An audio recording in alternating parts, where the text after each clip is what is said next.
किस्सा है पाकिस्तान का, जहां एक शख्स सऊदी अरब में 30 साल जेल काटने के बाद वापस पाकिस्तान पहुंचा और सजदारेज हो गया। आइए जानते हैं कि आखिर क्यों उसने 30 साल सऊदी अरब की जेल में काटे। बशीर पाकिस्तान का एक शख्स जिसके 3 बच्चे और एक बीवी थी।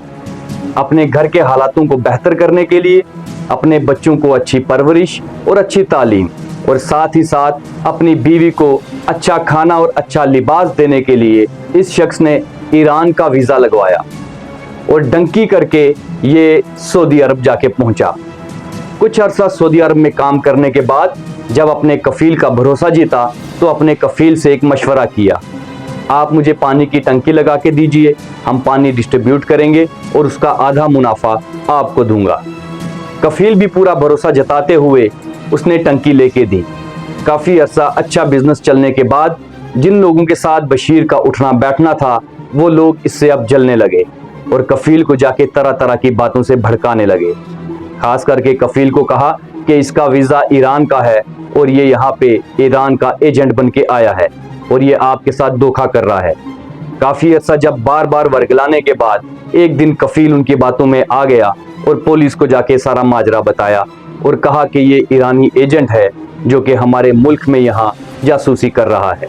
वहाँ के कानून के हिसाब से उसको 30 साल की सज़ा हुई। 30 साल जेल में काटने के बाद जब वो वापस पाकिस्तान अपने वतन पहुंचा, सबसे पहले उसने सजदा किया और अल्लाह का शुक्र अदा किया कि मैं वापस अपने वतन आया हूँ। अब उसको ये नहीं पता था कि मेरा घर कहाँ है, क्योंकि 30 साल जेल में लगाना और 5 साल कबल उससे पहले सऊदी अरब गया। 35 साल के बाद इसकी वापसी हुई थी अपने मुल्क पाकिस्तान में, जहाँ नक्शा एकदम से बदल गया था। सऊदी अरब में जेल होने के बाद उस वक्त ना तो फ़ोन थे ना ही कोई और ज़रिया था इनको राब्ते के लिए, तो लिहाजा इसकी बीवी ने सोचा कि मेरा शोहर फोत हो चुका है। जब वो एयरपोर्ट से बाहर निकला तो एक ऑटो का सहारा लिया और बड़ा परेशान जब वो ऑटो में सफ़र कर रहा था तो ऑटो वाले ने पूछा कि जनाब आपको जाना कहाँ है। बशीर ने कहा कि मुझे पता तो नहीं है मेरा घर कहाँ है, पर तुम ले चलो, मैं रास्ता देख देख के अपना घर पहचान लूँगा। ऑटो वाले ने फ़ौरन अपना ऑटो रोका और पूछा कि माजरा क्या है, और बशीर ने कहा कि मैं 30 साल बाद जेल से रिहा हुआ हूँ और 35 साल बाद वापस अपने मुल्क पहुँचा हूँ। ऑटो वाले ने बशीर को दावत दी कि आप पीछे नहीं, आगे मेरे साथ बैठिए और मुझे अपना माजरा सुनाइए। सफ़र में बशीर ने पूरा माजरा ऑटो वाले को सुनाया और खैर इतने में ही उस गली में पहुंच गए जहां पे बशीर का घर हुआ करता था। खोजते खोजते एक घर जा पहुंचा जहां बशीर को पूरा यकीन हो गया कि यही मेरा घर हुआ करता था। जब उसका दरवाज़ा खटखटाया तो अंदर से एक नौजवान शख्स बाहर आया और जब बशीर ने पूछा कि मेरी बीवी नसरीन कहाँ है तो उस शख्स ने कहा कि मैं नहीं जानता आप किसके बारे में बात कर रहे हैं। मैंने 3 साल पहले ये घर खरीदा था और मुझे ये भी नहीं पता कि उससे पहले इस घर में कौन रहता था। बशीर ने ऑटो वाले को दुआएं दी और अपना किराया पूछा और कहा कि मैं यहीं रुकूंगा और अपनी बीवी बच्चों को यहीं तलाश करूंगा। ऑटो वाले ने ये सुन के कहा कि एक तरफ आप दुआएं दे रहे हैं और दूसरी तरफ आप किराए की बात कर रहे हैं। ऑटो वाले ने कहा कि एक तरफ आप मुझे दुआएं दे रहे हैं और दूसरी तरफ आप किराया पूछ रहे हैं। मेरी आपसे इल्तिजा है कि आप मेरे घर चलिए, आप खाना मेरे साथ खाइए, रात गुजारिए और कल दोपहर हम मस्जिद में जाके ऐलान करवाएंगे।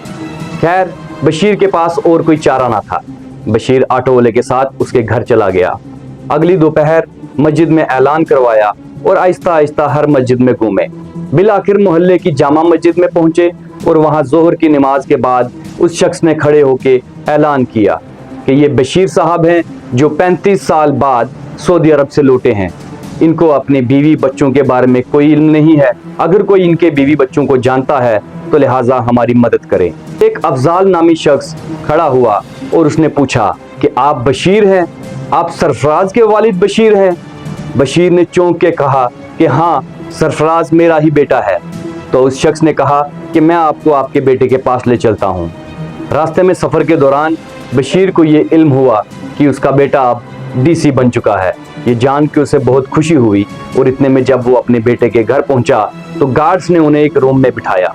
काफ़ी देर इंतज़ार करने के बाद सरफराज जब उस कमरे में दाखिल हुआ तो बशीर उसके गले लग के ज़ारो कतार रोने लगा सरफराज ने अफजाल से पूछा कि ये कौन है। फिर अफजाल ने बताया कि ये आपके वालिद बशीर हैं, जो 35 साल पहले यहाँ से सऊदी अरब गए थे और 30 साल इन्होंने जेल में गुजारी। ये बात सुन के सरफराज ने अपने वालिद को सीने से लगाया और वो भी ज़ारो कतार रोने लगा। इस मुलाकात के बाद बाप ने जब अपनी औलाद से पूछा कि तुम्हारी अम्मी और तुम्हारे बहन भाई कहाँ हैं, तो सरफराज ने बताया कि मेरे दोनों बहन भाई डिस्ट्रिक्ट ऑफिसर की पोस्ट पे हैं। और उसने ये भी बताया कि अम्मी ने लोगों के घर काम कर करके हम 3 बहन भाइयों को पढ़ाया और हम आपका गायबाना जनाजा भी पढ़ा चुके थे। दोस्तों, ये था किस्सा पाकिस्तान के एक शख्स बशीर का। न जाने बशीर की तरह कितने हिंदुस्तानी और बाकी मुल्कों के लोग इसी तरह जेलों में सड़ रहे हैं, जिनकी ना कोई गलती थी और ना कोई गुनाह था। अगर आपको ये किस्सा अच्छा लगा तो आप इस पेज को ज़रूर फॉलो करें और इसको शेयर ज़रूर करें। अस्सलाम वालेकुम, आदाब।